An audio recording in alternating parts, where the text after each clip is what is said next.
கிராம மிஷனரி இயக்கம் வழங்கும் கிராமிய நேரம் என்ற இந்த நிகழ்ச்சிக்கு உங்களை அன்புடன் வரவேற்கிறோம்.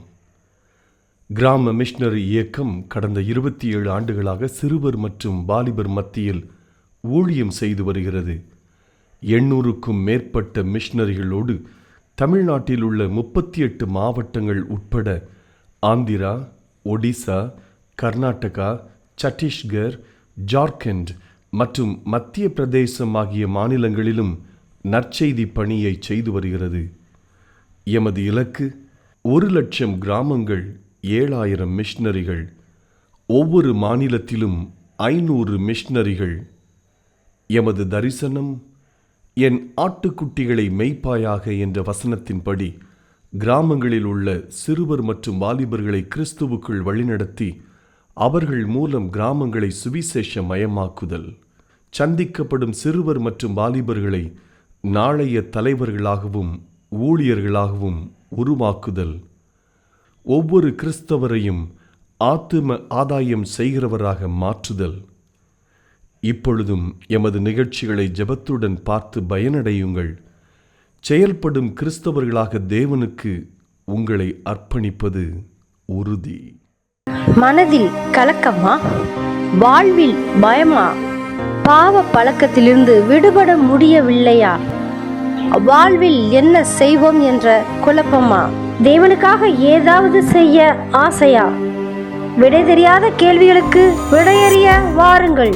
திருச்சி மொராய் சிட்டியில் மாபெரும் எழுப்புதல் வாலிபர் முகாம் ஆகஸ்ட் 15ஆம் தேதி வியாழக்கிழமை சுதந்திர தினத்தன்று மதியம் 3 மணி முதல் இரவு 9 மணி வரை இனிமையான பாடல்கள், உயிர்ப்பிக்கும் சாட்சிகள், சிந்திக்க வைக்கும் குறு நாடகங்கள், சகோதரர் மோகன் சி லாசரஸ் மற்றும் நமது சகோதரர் டேவிட் கணேசன் அவர்களின் வல்லமையான தேவ செய்திகள். எனக்கு அன்பான வாலிப தம்பி, வாலிப மகளே, ஆண்டவர் சொல்லுகிறார், நான் உன்னை ஆசீர்வதித்து உன்னை இந்த தேசத்துக்கு ஆசீர்வாதமாய் மாற்றுவேன். உன்னுடைய கிராமத்திற்கு, உன்னுடைய பட்டணத்திற்கு, நீ இருக்கிற தாலுகாவிற்கு, நீ இருக்கிற மாவட்டத்திற்கு, இந்த தமிழ்நாட்டிற்கு, என் இந்தியாவிற்கு ஆசீர்வாதமாக நான் உன்னை மாற்றுவேன்.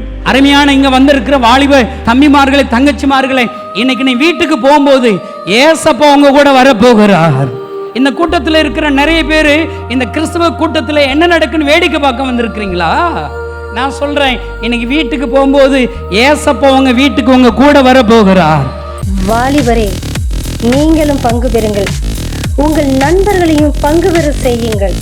மேலும் தொடர்புக்கு 9486142610 8778082167. இயேசு கிறிஸ்துவின் இனிய நாமத்தினாலே கிராம மிஷனரி இயக்க குடும்பத்தின் சார்பாக இந்த செய்தியை கேட்கிற உங்கள் ஒவ்வொருவருக்கும், நிகழ்ச்சியில் பங்கு பெறுகிற ஒவ்வொருவருக்கும் என்னுடைய அன்பின் வாழ்த்துக்கள். அல்லேலூயா. ஒன்றும் கவலைப்படாதீங்க, ஏசப்பா உயிரோட தான் இருக்கிறார். அல்லேலூயா. 27 வருஷம் முடிஞ்சு 28வது வருஷமா அந்த ஏசப்பாவோடு நடக்கிறாங்க. தோல்விகள் வந்தது உண்மைதான், கஷ்டங்கள் வந்தது, குறைச்சல்கள் வந்தது, அவமானங்கள் வந்தது, நிந்தைகள் வந்தது உண்மைதான், பரிசுத்தத்திலிருந்து விழுகிற நிலைமைகள் வந்தது உண்மைதான். ஆனா ஏசப்பா கைவிடலைங்க. ஏசப்பா இடத்துல போய் ஒவ்வொரு காரியத்திற்கும் நாம் ஜெபிக்கும் போது, என்னிடத்தில் வருகிறவனை நான் புறம்பே தள்ளுவதில்லை என்று சொல்லி வாக்கு கொடுத்தவர் என் கரத்தை பிடித்து என்னை தூக்கி விட்டார். அல்லேலூயா. சில பேர்கள் எனக்கு என்னோடு கூட தொடர்பு கொண்டு கடினமாக வார்த்தையினாலே என்னை திட்டவர்கள் உண்டு. நான் சொல்வேன், ஏன் என்னை திட்டுகிறீர்கள்? உங்களிடத்தில் இப்படிப்பட்ட குறைவுகள் இருக்கிறதே, இப்படி உங்களை குறித்து நாங்கள் கேள்விப்பட்டோம், உண்மைதானா? நான் சொல்லுவேன், ஆம் உண்மைதான். நான் அந்த ஆரம்ப காலகட்டங்களில் சில குறைவுகள் இருந்தது, தள்ளாட்டம் இருந்தது, குந்தி குந்தி நடந்தது உண்மைதான். அதெல்லாம் கீமுங்க. அல்லேலூயா. கீமுனா என்ன? இயேசு கிறிஸ்து என் உள்ளத்திலே பிறப்பதற்கு முன்பாக, என்னை கேட்டால் கா கிறிஸ்தவனா, அரை கிறிஸ்தவனா, முக்கா கிறிஸ்தவனா இருந்ததுக்கு முன்பாக. ஆனால் இப்பொழுது அதை நான் ஆண்டவரிடத்தில் அறிக்கையிட்டேன். ஆண்டவர் என்னை மன்னித்தார், அவர் பிள்ளையாக என்னை ஏற்றுக்கொண்டார், என்னை அபிஷேகித்தார், வரங்களை கொடுத்தார், வல்லமைகளை கொடுத்தார். இப்பொழுது ஆயிரக்கணக்கான, லட்சக்கணக்கான ஜனங்களுக்கு என்னை பயன்படுத்துகிறார். அன்பு சகோதரனே, நீங்க என்கிட்ட நீங்க ஃபோன் போட்டதுனால உங்களுக்கு ரொம்ப சந்தோஷம். என்னைய குறைய சொல்லி, சொல்லி, சொல்லி நீங்க நரகத்துக்கு போயிறாதீங்க. எனக்காக நீங்க ஜெபம் பண்ணுங்க. அது ஒரு காலகட்டம். நல்லா சொல்றேன். நீங்க யாராவது ஒருத்தர குறித்து, அவர் இப்படி செஞ்சுட்டாரு, அப்படி செஞ்சாரு, அந்த ஊழியர் இப்படி பாவம் செஞ்சுட்டான்னு சொல்லி, நீங்க கேள்விப்பட்டு, அத மற்றவங்ககிட்ட போய் சொல்லி தொலையாதீங்க. நீங்க அவங்களுக்காக ஜெபம் பண்ணுங்க. ஏன்னா, அவங்க அந்த பாவத்த செஞ்சிருப்பது உண்மையா இருக்கலாம். அடுத்து ஒரு நாள் மனஸ்தாபப்பட்டு ஆண்டவரிடத்துல போய் அந்தரங்கத்துல இருக்கிற பிதாவை நோக்கி, என் பாவத்த மன்னிங்க ஆண்டவரேன்னு சொல்லி அழுது ஜெபித்திருப்பார்கள். உபவாசித்து ஜெபித்திருப்பார்கள். ஆண்டவர் என்ன செய்வார் உங்களுக்கு தெரியாதா? ஆண்டவர் உங்க பாவத்தெல்லாம் மன்னிச்சிருப்பாருங்க. பரவால்ல. நான் என் பிள்ளையா உன்ன ஏற்றுக்கொள்றேன். நான் உனக்கா சிந்தின அந்த இரத்தத்தினாலே பாவத்த முற்றிலுமா கழுவி நீக்கிறேன்னு சொல்லி சுத்தப்படுத்திருப்பாரு. அவங்களுக்கு அடுத்த கிருபை வரங்கள குடுத்து அவங்கள பெரிய ஊழியக்காரா பயன்படுத்த ஆரம்பிச்சுருவாரு. நீங்க அங்கேயே நிக்கக்கூடாது. அவரு தப்பு செஞ்சுட்டாரா? தப்பு செஞ்சுட்டாரா? நீங்க நரகத்துக்கு போயிறக்கூடாது. அல்லேலூயா! பாருங்கள் கிறிஸ்தவ வாழ்க்கைங்கிறது மற்றவர்களுக்காக ஜெபிக்கிறது தான் நம்முடைய வாழ்க்கை. மற்றவர்கள குறை கண்டுபிடிக்கிறது நம்முடைய வாழ்க்கை கிடையாது. அல்லேலூயா! அது ஒரு பெரிய சந்தோஷம். உங்களுக்கு தெரியுமா? அந்த விஎம்எம் ஊழியத்துல என்னெல்லாம் குறை இருக்கு உனக்கு தெரியுமா? டேவிட் கணேசன்ட்ட என்னெல்லாம் குறை இருக்கு உனக்கு தெரியுமா? அடியாத்தி கேள்விப்படலையா? இதெல்லாம் பேசி தொலையாதீங்க. நீங்க உங்க வீட்டுக்கு சாபத்த வாங்கிக்கிறாதீங்க. நான் சொல்றது, நீங்கள் ஒரு குறைவுகளை பார்க்கிறீர்களா? நோவா வஸ்திரம் விலகி கிடக்கிறார். திராட்சை ரசம் குடிச்சு கிடக்கிறார். நோவாவுடைய சொந்த பிள்ளை பார்க்கிறான். பார்த்து என்ன செய்யணும்? கண்களை மூடி அந்த நிர்வாணத்தை மூடி மறைப்பதற்காக தானே பிரயாசப்படணும். அவன் வெளிய வந்து கூட இருக்கிற இன்னொரு சகோதரரிடத்துல சொல்றான். அந்த சகோதரர்கள் தகப்பனின் நிர்வாணத்தை பார்க்காதபடி பின்னாடியே போய் அவங்க நிர்வாணத்தை மூடினதாக வேதம் சொல்லுகிறது. நடந்தது என்ன தெரியுமா? இந்த 2 பேர்கள் நிர்வாணத்தை மூடின அவர் 2 பேரும் ஆசீர்வதிக்கப்படுகிறார்கள். நிர்வாணத்தை அறிவித்த அவன் சபிக்கப்படுகிறான். உங்களுக்கு பைபிள வாழ்க்கையில அப்ளை பண்ணணுங்க. நாம மற்றவர்களுக்காக, குறைவுகளுக்காக ஜெபிக்கிறதுக்கு மட்டும் தான் பைபிள் அதிகாரம் சொல்லுது. கிரிட்டிசிசம் பண்ணுவதற்கல்ல. அவங்கள்ட்ட நேரம் எடுத்து, நாங்க இப்படி கேள்விப்படுறோம். நீங்க கொஞ்சம் சரிப்படுத்திக் கொள்ளுங்க. நான் என்னுடைய ஊழிய ஆரம்ப நாட்கள்ல ஆண்டவர் ஒரு உடன்படிக்கை செய்ய சொன்னார். இப்ப என்ன குறித்து ஒரு 2 பேர் குறை பேசுறாங்க. அந்த 2 பேரு இப்படி குறை பேசுறாங்கிறத ஒருத்தன் 3வது ஆள் என்ட்ட வந்து சொல்றான். இப்படி அவங்க 2 பேரும் பேசுறாங்க. அவங்கள போய் என்னன்னு பார்க்குறேன்னு போய் நான் அவங்கள்ட்ட போய் கேட்பேன். ஏங்க என்ன இப்படி சொல்றீங்க? நான் அவங்கள்ட்ட பேசணும். அப்படித்தானே பேசுவோம். ஆனா ஆண்டவர் சொல்றார், அப்படி பேசாத. அவர்களாகவே உன்னிடத்திலே நேரடியாக இப்படி உன்னிடத்தில் குறைவுகள் இருக்க கணேசன் கேள்விப்படுகிறோம். உண்மையா என்று கேட்டால், அவங்களுக்கு நீ பதில் சொல்லணும். ஆமாங்க உண்மைதான். என்ன மன்னிச்சிருங்க. இல்ல நீங்க கேள்விப்பட்டது தப்புங்க. அப்படி தவறா புரிந்திருக்கேன். உங்களுடைய வாதங்கள வைக்கலாம். 3வது ஆள் பேச்சை கேட்டு போய் என்ன ஏன் குறை சொல்லணும்னு சொல்லக்கூடிய இதெல்லாம் கிறிஸ்தவ வாழ்க்கையில இருக்கிற சில கேரக்டர்ஸ், நல்ல கேரக்டர்ஸ நீங்க படிக்கணுங்க. கனிகள் அதான். நீங்க ஆதியாமத்துல இருந்து வெளிப்படுத்தல் வரைக்கும் மனப்பாடம் பண்ணி என்னங்க பிரயோஜனம்? வாழ்க்கையில அப்ளை பண்ணணும். ஆவிக்குரிய கனிகள் 9ன்னு பைபிள்ல போட்டிருக்கு. அந்த கனிகள்ல 9 கனிகள்ல எத்தனை பாடம் பாஸ், எத்தனை பாடம் ஃபெயில்? இந்த செய்திய கேட்கிற நீங்க சொல்லுங்க பார்க்கலாம். முதல் பாடம் என்ன? அன்பு. அன்புங்கிற பாடத்துல நீங்க பாஸ் பண்ணிட்டீங்க. கடந்த ஒரு 30 நாள்ல நான் எல்லார் மேல அன்பா இருந்தேன். யாரையும் குறை பேசல. யாரையும் தப்பா நினைக்கல, இச்சிக்கல, அ காயப்படுத்தல. சொல்ல முடியுமா? நம்ம ஒவ்வொருத்தரையும் உன் கண்ணுல இருக்கிற துரும்ப பாரு. அல்லேலூயா! என்ன? மற்றவங்களையே பார்க்கக்கூடாதுங்க. நம்மங்க எழுப்புதல் இல்லாத காரணம் எல்லாத்தையும் பார்த்துக்கிட்டே இருக்குதுங்க. நீங்க ஒரு சர்ச்சுக்கு போனா, ஆண்டவர் என் கூட என்ன பேசுறாருன்னு பார்க்கணும். இதுல எனக்கு என்ன வார்த்தைகள் வந்துச்சு? என்ன ஆறுதல் வந்துச்சு? எத சரிப்படுத்தணும்? எதை ஆண்டவர் கடிந்து கொண்டார்? இத நீங்க பார்க்கணும். அங்க அங்க போயி அவங்க என்ன ட்ரெஸ் போட்டு வந்தாங்க? இவங்க என்ன ட்ரெஸ் போட்டாங்க? பாஸ்டர் எங்க தப்பு விட்டாரு? ஆ அதெல்லாம் பார்ப்பீங்க. அதுக்காகலே உள்ள போனா இயேசுவை பார்க்கணும். இயேசுவை போல நீங்க மாறணுங்க. ஆயக்காரன், பரிசேயன் 2 பேரும் ஒரே சர்ச்சுக்கு போறாங்க. ஒரே பாட்ட பாடுறாங்க. ஒரே பிரசங்கத்த கேட்கறாங்க. எல்லாம் கேட்கறான். ஆனா வீட்டுக்கு போய் இயேசுவோடு போனது யாரு? ஒருத்தன் தான் போறான். ஒருத்தன் பூரா பெருமை, ஐயோ நான் வாரத்துல 2 நாள் உபவாசம் பண்றேன், தசமம் கொடுக்குறேன். ஆண்டவர் அவன போடான்ட்டார்.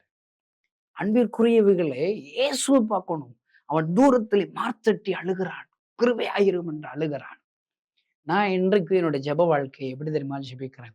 1 மணி நேரம் ஜெபிக்கிறேன்னா, கிட்டத்தட்ட 50 நிமிடங்கள் எனக்காகத்தான் நான் ஜெபிக்கிறேன். ஏன்னா, என்னை பத்தி எனக்கு தெரியும் இல்லங்க. இப்ப இந்த செய்தி கேட்கிற நீங்கன்னா நல்லவங்களா? உங்கள கொஞ்சம் யோசிச்சு பாருங்கங்க. உங்கள்ட்ட தவறுகளே இல்லையா? பாவங்களே இல்லையா? குறைச்சல்களே இல்லையா? அல்லேலூயா! நான் நான் ஒரு முட்டா பையங்க. நீங்க என்ன திட்டுனாலும் எனக்கு ஒண்ணும் கோவம் வராது. ஏன்னா என்ட்ட குறை இருக்குல்ல. என் குறைவுகளை என்னால் சரிப்படுத்த முடியாது. அருமையான தேவனுடைய பிள்ளை, நான் என்ன செய்றேன்? எனக்காக நான் பாடல் பாடுகிறேன் ஆண்டவரிடத்திலே. ஆராதிக்கிறது எனக்காகத்தான். அந்நிய பாஷை பேசி எனக்கு பக்தி விருத்திக்காக தான் நான் அந்நிய பாஷை நான் ஜெபிக்கிறேன். நன்றாக பாவங்களை அறிக்கை எடுக்கிறேன். காலையில நல்ல ஒயிட் ட்ரெஸ் போட்டு வெளிய போறோம். சாயங்காலம் வரையில அப்படியே ஒயிட் இருக்குதாங்க. நம்மள அறியாமல தூசி வருது. ஆனா தூசிக்குள்ள நம்ம பெரளவா செய்றோம். நல்லா ஞாபகம் வச்சுக்கோங்க. உங்களுடைய பரிசுத்த வாழ்க்கைங்கிறது எப்படி? காலையில நீங்க வீட்ட விட்டு கிளம்புறீங்களா? வரும்போது ஆண்டவருடைய சமூகத்தில் இரவிலே நீங்கள் மறுபடியும் சந்திக்கும்போது உங்கள் இருதயம் அசூசிப்படும். உங்கள் சிந்தனைகள் அசூசிப்படும். பாவம் செய்திருப்போம். அதனால தான் எனக்கு ஆண்டவருடைய வார்த்தைய சொல்லிக் கொடுத்த சிவகாசியில இருக்கிற ஒரு பால்ராஜ் அப்படிங்கிற ஒரு அண்ணன் சொல்லிக் கொடுத்தாங்க. ஒவ்வொரு நாளும் நீ ஆண்டவரை சந்திக்கும்போது, நீ பாவறிக்கை ஜெபத்தை செய்ய வேண்டும் என்று சொல்லிக் கொடுத்தார்கள். எப்படி ஜெபிக்கணும்? கற்றுக் கொடுத்த பாடம் என்ன தெரியுமா? ஆண்டவரே, இன்றைக்கு என்ன முழுவதுமாக என்னை பாதுகாத்ததற்காக ஸ்தோத்திரம்னு ஸ்தோத்திர பலி சொல்லிட்டு, இன்றைக்கு என் கண்களினாலே, இருதயத்தின் நினைவுகளினாலே, சிந்தனைகளினாலே, சரீரத்தின் அவயங்களினாலே, என்னுடைய செய்கைகளினாலே நான் பாவம் செய்தேன் ஆண்டவரே. என் பாவத்தை மன்னிங்க. உம்முடைய பரிசுத்தமுள்ள இரத்தத்தினாலே என்னை கழுவி பரிசுத்தப்படுத்துங்க. என்னை உம்முடைய பிள்ளையாக மாற்றுங்க. தெரிந்தோ தெரியாமலோ எத்தனையோ பாவத்தை நான் செஞ்சிருக்கலாம். என்னை மன்னிங்கன்னு சொல்லி, உங்கள பாவறிக்கை பண்ணிட்டு தாங்க நீங்க அடுத்து நீங்க ஜெபத்திற்கு போணும். அல்லேலூயா! நான் சொல்றேன், இதெல்லாம் செஞ்சு முடிக்கிறதுக்கு ஒவ்வொரு நாளும் 50 நிமிஷம் ஆயிருதுங்க. 1 மணி நேரத்த ஜெபிக்கணும். மீதி 10 நிமிஷத்துல மற்றவர்களுக்காக ஜெபிக்கணும். இல்ல கூடுதலா நேரம் வேணுமா? ஒரு 1 1/2 மணி நேரம், 1 1/2 மணி நேரம் மற்றவங்களுக்கு ஜெபிக்கணுங்க. இந்த இப்படி நீங்க ஜெபம் பண்ணுங்க. உங்களுடைய ஜெபம் வல்லமையுள்ளதாக இருக்கும். ஆண்டவர் உங்களோடு கூட பேசுவார். ஆண்டவர் பேசுற சத்தம் உங்களுக்கு கேட்கணுங்க. கேட்கணும். இது ஆண்டவருடைய வார்த்தை. இது ஆண்டவருடைய பிரசன்னம். இது ஆண்டவர் எனக்கு சொல்லிக் கொடுக்கிறார். இந்த போதகர் மூலியமாக, என்னுடைய போதகர் மூலியமாக இந்த வார்த்தை எனக்குரிய தீர்க்க தரிசனம். ஆண்டவருடைய வார்த்தைகளை வகைப்படுத்தணும், வேறுபடுத்த தெரியணும் உங்களுக்கு. இனம் காண தெரியணும். இப்ப நீங்க ஒரு 1000 மாடுகள் விட்டுக்கோங்க. 1000 மாடுகள்ல ஒரே ஒரு தாயை விட்டீங்கன்னா, 1000 கன்னுக்குட்டி இருக்குது. 1000 மாடுகள் இருக்குது. அந்த தாய் மாடு தன்னுடைய கன்னுக்குட்டி எதுன்னு கரெக்டா அடையாளம் கண்டுபிடிக்கும். கன்னுக்குட்டிக்கு தாய் எதுன்னு கட்டாயம் கண்டுபிடிக்குங்க. அல்லேலூயா! என்ன அன்புங்க. இப்ப எங்க வீட்ல 2 பொமேரியன் நாய் வச்சிருக்கிறேன். என்னுடைய கால் சத்தம் வந்த உடனே, நான் நடக்கிற அந்த பாதை வந்த உடனே கேட்டுக்கிட்டு வந்து நிக்குங்க. அதுக்கு தெரியும். அது அந்த அசைவு கூட என் நாய்க்கு தெரியுங்க. நான் பேசுற தமிழ் வார்த்தைகள் என்னுடைய நாய்க்கு தெரியுங்க. உள்ளே போ அப்படின்னா போதுங்க, கூண்டுக்குள்ள போய் நிக்குங்க. ம். நான் ஒரு பிளாக்கின்னு ஒரு நாய் வச்சிருக்கேன். அது ஓடி வரும். ஒயிட்சி அது ஓடி வரும். நான் சொல்றேன், ஒரு எஜமான் நான் வளர்க்கிற நாய்களுக்கே என்னுடைய குரல் தெரிகிறதே. ஐயோ! கிறிஸ்தவ நண்பர்களுக்கு ஏசப்பாவுடைய குரல் இன்னும் பரிச்சயமாக மாறவில்லையே. நீங்க எத்தனை வருஷம் கிறிஸ்தவ வாழ்க்கை வாழ்றீங்க? இன்னும் யாரோ ஒருத்தர் ஜெபித்தா தான் எனக்கு அற்புதம் நடக்கும்.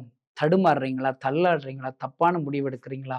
நீங்க முதல்ல கற்றுக்கொள்கிற பாடம், ஏசப்பாவுடைய குரல கேளுங்க.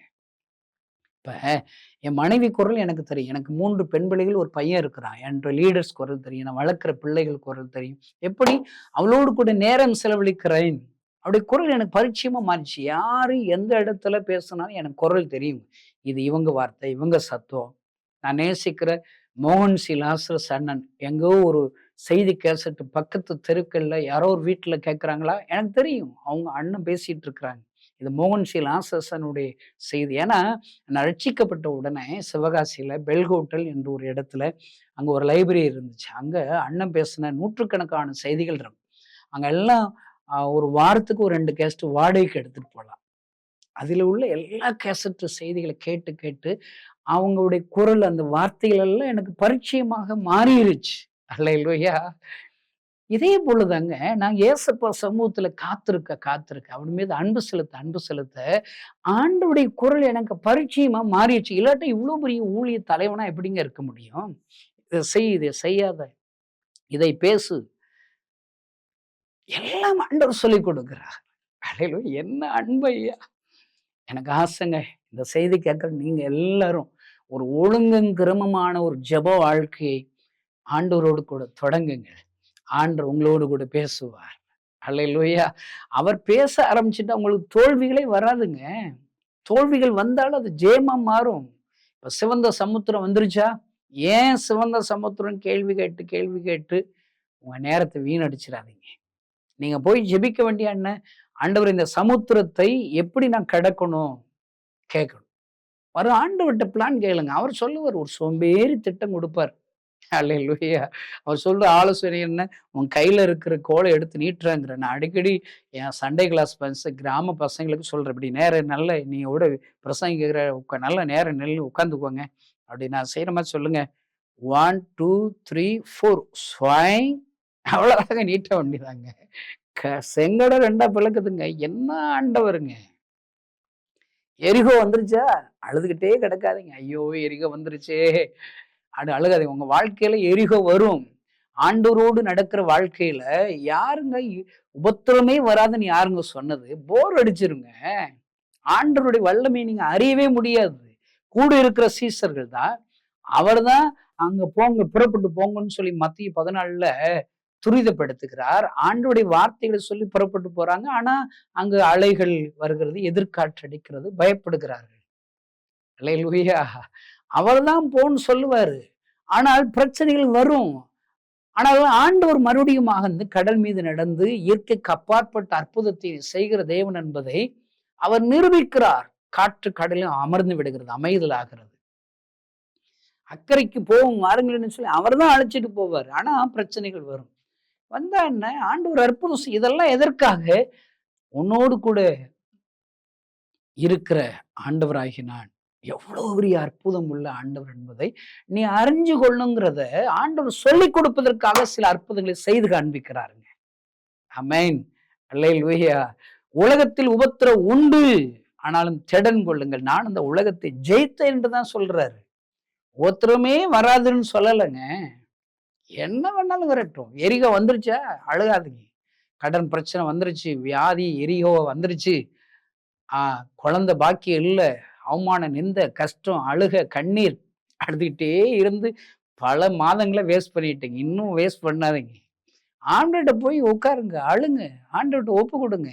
ஆண்டவரை நான் என்ன செய்யணும்னு கேளுங்க. ஆண்டவர் சொல்றாரு பாருங்க. அதை சுத்தி வாங்குற, நான் அடிக்கடி சொல்றேன், கிறிஸ்தவங்களுக்கு ஊர் சுத்துறதே பிடிக்கும். சும்மா தாங்க சுத்தி சுத்தி வர்றோம். தமிழ்நாடு அப்படியே தான் இருக்குது, இந்தியா அப்படியே இருக்குது. கிராமங்கள் பாழாய் போயிருச்சுங்க. பாவம் பெருகுதான் செய்யுது. பாவம் எங்க குறையுது? குறையுது பாருங்க. எல்லாம் பெரியவங்க தான் அந்த காலத்துல எங்க கிராமத்துல குடிப்பாங்க. இப்ப வாலிபர்கள் குடிக்க ஆரம்பிச்சிட்டாங்க. இப்ப நான் கேள்விப்படுற ஒரு சில விஷயங்கள், சில கிராமங்கள்ல பெண்களும் குடிக்கிறாங்க. பெண்களும் குடிக்கிறாங்க. ஏன்னா வேதனைங்க. சிறு பிள்ளைகள் குடிக்க பழகுறாங்க. ஒரு டீச்சர் சொல்றாங்க, என் கிளாஸ்க்கு நான் 7ஆ படிக்க வர்ற பிள்ளைகள் ஆளுக்கு 5 ரூபா 10 ரூபா போட்டு அங்க போய் சாராய பாட்டில வாங்கி எல்லாரும் ஷேர் பண்ணி குடிச்சிட்டு தான் கிளாஸ்க்கே வர்றாங்க. சின்ன பிள்ளைகள்ங்க, பெண் பிள்ளைகள். ஏன்னா வேதனை ஐயா, வேதனை. அருமையான தேவனுடைய பிள்ளைகளே, ஆண்டவருடைய சமூகத்தில் அமரும் போது ஆண்டவர் திட்டங்களை தருவார். சும்மாவே இருக்கக்கூடாது, அழுதுகிட்டே இருக்கக்கூடாது. ஆண்டவர்கிட்ட போன ஒரு பதில் தருவாருங்க. எரிகோவை சுத்தி வாங்குறாரு. கடைசியா அவர் சொல்லும் போது ஆர்ப்பரிக்கணும், அவ்வளவுதாங்க. சும்மா சத்தம் போடக்கூடாது. இன்னைக்கு கிறிஸ்தவ சபைகள்ல கிறிஸ்தவ கூட சத்தம் மட்டும்தாங்க கூடுது. கை தட்டுறாங்க, மியூசிக், என்ன மியூசிக்ங்க, இறைச்சல். அப்பா, அந்த ஸ்பீக்கர் பாக்ஸ் எல்லாம் நெஞ்ச பிளக்குதுங்க. சவுண்டு ரொம்ப இருக்குதுங்க. அதெல்லாம் தப்பு சொல்ல, நரகத்துல கூட தாங்க சவுண்டு ரொம்ப இருக்கணும். அர்ப்பணிப்பு வேணுங்க.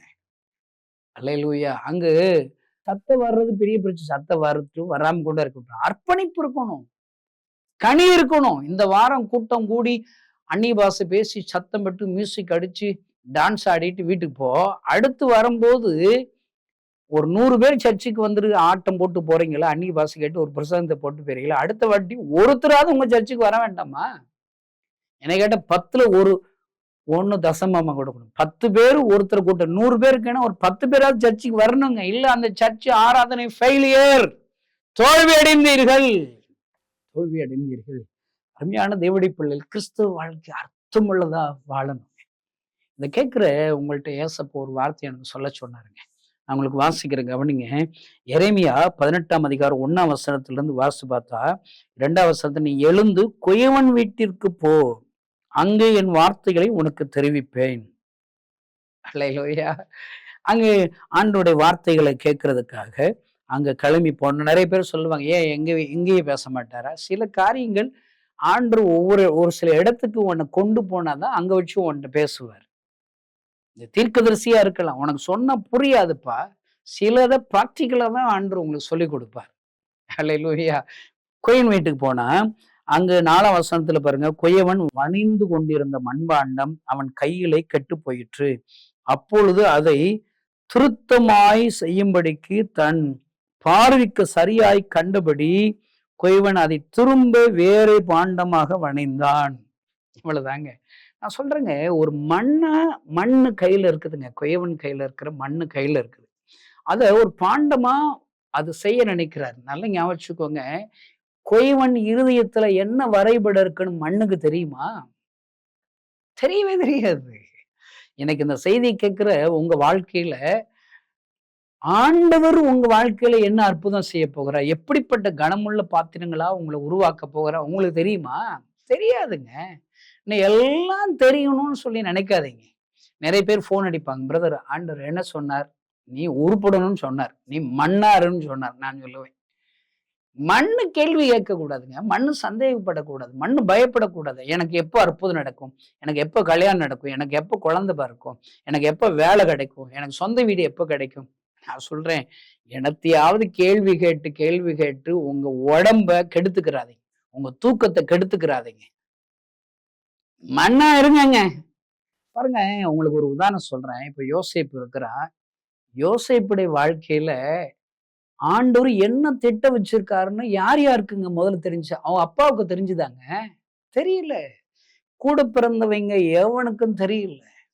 யோசேப்புக்கு தெரிஞ்சதாங்க? தெரியல. இதாங்க கிறிஸ்தவ வாழ்க்கை. நான் கிராம மிஷனரி இயக்கன்ற ஒரு ஊழியத்தை 27 வருஷம் முடிஞ்சு 28ஆம் வருஷமா செய்யறேன். ஒருவேளை என்னை ஆண்டவர் பயன்படுத்துகிறார். இந்த கைகளை வைத்தால் பிசாசு ஓடுகிறது. இந்த கைகளை வைத்து கிருபையாக ஜெபிக்கும்போது வியாதிகள் சுகமடைகிறது. ஒருவேளை காது கேட்காதவுடைய காது கேட்கிறது. முடவன் எழுந்து நடக்கிறான். அல்லேலூயா. நான் சும்மா தெருவுல நடந்தாலே பிசாசு ஓடுதுங்க, ஜெபிக்கலங்க, பிசாசு ஓடுதுங்க. என்ன ஆண்டவர் ஐயா! ஒருவேளை இப்படிப்பட்ட ஊழியக்காரனாக ஆண்டவர் என்னை மாற்றப் போகிறார் என்று எனக்கு எப்படி தெரியும்? சிறு வயதுல இருந்து கிராமத்திலே இருந்தேன் ஐயா, இருந்தேன். அடிக்கடி கேட்பேன், நான் இயேசுவை ஏற்றுக்கொண்ட சாட்சி என்ன? டாக்டர்கள் என் இருதயத்துல வியாதி இருக்கிறது என்று சொன்னார்கள். 6 மாதத்தில் மறுத்து விடுவா என்று சொன்னார்கள். எல்லா இடத்துக்கு போனேன், சுகம் இல்லை. கடைசியா சாகிறது சாப்பிட்ற கிறிஸ்தவங்க சாமியை கும்பிட்டு சாவன்னு சொல்லி சர்ச்சுக்கு போனாங்க. ஏசப்பா எனக்கு சுகம் கொடுத்தாருங்க. ஏசப்பா சுகம் கொடுத்தாரு. கொஞ்ச நாள்ல இயேசுதான் எனக்கு சுகம் கொடுத்தாரு, அவர் தான் நல்ல சாமின்னு கொஞ்ச நாள் நல்லா இருந்து, கொஞ்ச நாள் அவர் மறுதளிச்சிட்டேன். ஆனாலும் ஏசப்பா என் கிராமத்திற்கு என்னை தேடி வந்தாருங்க. எனக்கு முன்பாக தரிசனம் ஆனார். உலகத்தில் உள்ள எல்லா ஜனங்களுக்காக அவர் அழுது கொண்டே இருந்தார். தன் பாரங்களை சொல்லி சொல்லி அழுகிறார். நானே தேவன், என்னை தவிர வேற தேவர்கள் இல்லை. நான் இந்த ஜனங்களுக்கா பரிதவிக்க என்னால் படிக்கும்படி என் ஜனங்கள் இப்படி ஆசீர்வதிக்க விரும்புகிறேன், சந்தோஷம் தர விரும்புகிறேன், சமாதானம் தர விரும்புகிறேன், வியாதிகளை சுகமாக்கும்படி விரும்புகிறேன். என்னை அல்லாமல் எங்கோ போய் கொண்டிருக்கிறார்களே என்று சொல்லி அழுதார். நான் அவரை முதல் பார்க்கும்போது அவர் இயேசு என்று எனக்கு தெரியாது. யாரோ ஒரு மனிதர் உலகத்தில் உள்ள எல்லா ஜனங்களுக்கு அழுகிறார் என்றுதான் நான் அவரை பார்த்தேன், நானும் அழ ஆரம்பித்தேன். எங்க போனாலும் அப்படி அழுகிற சத்தம் என்னை துரத்தி கொண்டே இருந்து, எந்த ஜனக்கூட்டத்தின் மத்தியில் போனாலும் அவர் அழுகிற சத்தம் என்னை துரத்தினது. ஒரு கிறிஸ்தவ நண்பர் தான் அழுகிற ஒரு மனிதர் அல்ல, அவர் தான் இயேசு கிறிஸ்து எனக்கு சொல்லிக் கொடுத்தார். இந்த இயேசுவின் கைகளில் என் வாழ்க்கையை ஒப்பு கொடுத்தேன். இப்ப நான் கேள்வி கேட்கிறேன், ஏன் ஆண்டவரே இருதயத்துல வியாதி கொடுத்து அதுக்கப்புறம் சுகமாக்கி என்னை ஊழியக்காரனை மாத்தினீங்கன்னு கேள்வி கேட்க முடியுமா?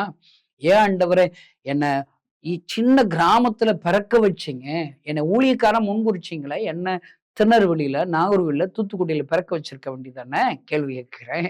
ஏன் ஆண்டவரே நல்ல அப்பா, கிறிஸ்தவ அப்பா அம்மாவை கொடுத்துருக்க வேண்டியதானே?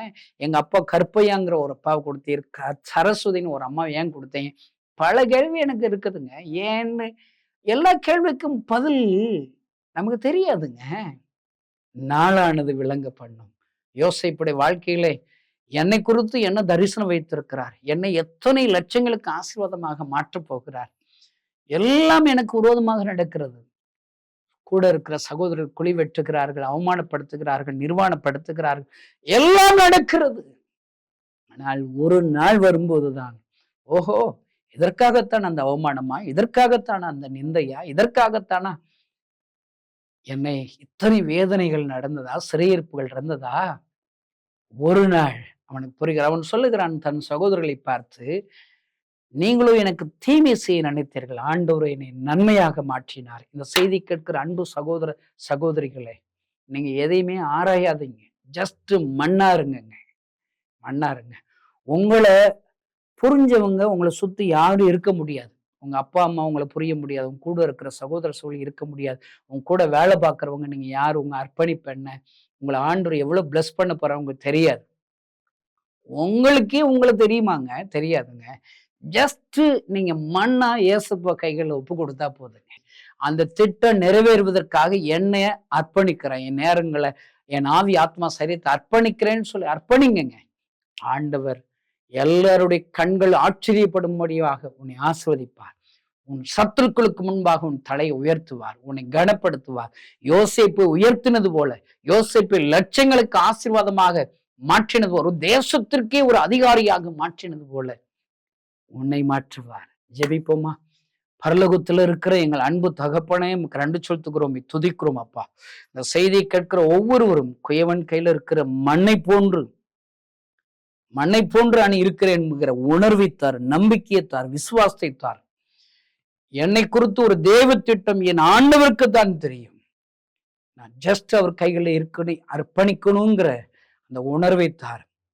ஒவ்வொருவரையும் கைகள் ஒப்பு கொடுத்து நான் ஜெபிக்கிறேன். யோசேப்பின் தலை உயர்த்தினது போல இந்த செய்தியை கேட்கிற ஒவ்வொருடைய தலையை நீர் உயர்த்துவீராக.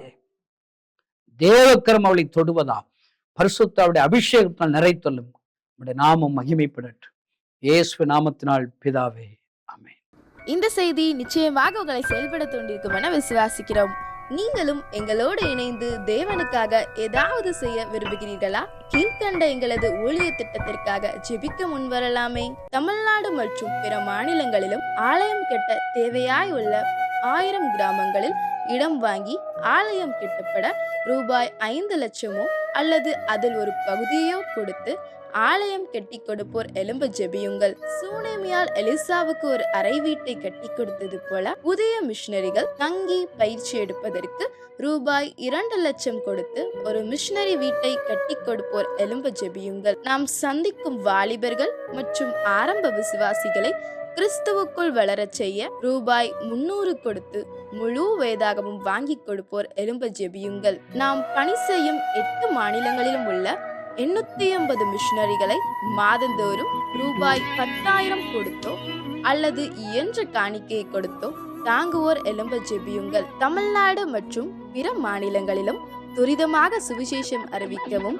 பின்தொடர் பணிக்காகவும் சுவிசேஷ வாகனங்கள் வாங்கி கொடுப்போர் எழும்ப ஜெபியுங்கள். தங்கள் வாலிப மற்றும் சிறு பிள்ளைகள் ரட்சிக்கப்பட, அபிஷேகிக்கப்பட மற்றும் இயேசுவுக்கு சாட்சியுள்ள பிள்ளைகளாக வளர கண்மணி பிள்ளைகள் இயேசுவுக்காக திட்டத்தில் தங்கள் பிள்ளைகளை இணைக்கிற பெற்றோர்கள் எழும்ப ஜெபியுங்கள். இந்தியா முழுவதிலும் இன்னும் துரிதமாக நம் மிஷனரி பணிகள் நடக்க மாதந்தோறும் அல்லது வருடத்திற்கு ஒரு முறையாவது ரூபாய் 1000 கொடுத்து எழுப்புதல் விரும்பும் பங்காளர் திட்டத்தில் இணைகிற அநேகர் எழும்ப ஜெபியுங்கள். மேலும் எங்களோடு தொடர்பு கொள்ள விரும்பினால் திரையில் காணும் எங்கள் முகவரியும் குறித்துக் கொள்ளுங்கள். கிராம மிஷனரி இயக்கம், தபால் பெட்டி எண் 51, விருதுநகர் 626001. இந்த நிகழ்ச்சியையோ அல்லது எங்கள் ஊழியத்தையோ நீங்கள் தாங்க விரும்பினால் எங்கள் தொலைபேசி எண்ணை குறித்துக் கொள்ளுங்கள். 7378 000 444. கர்த்தர் தாமே உங்களை ஆசீர்வதிப்பாராக.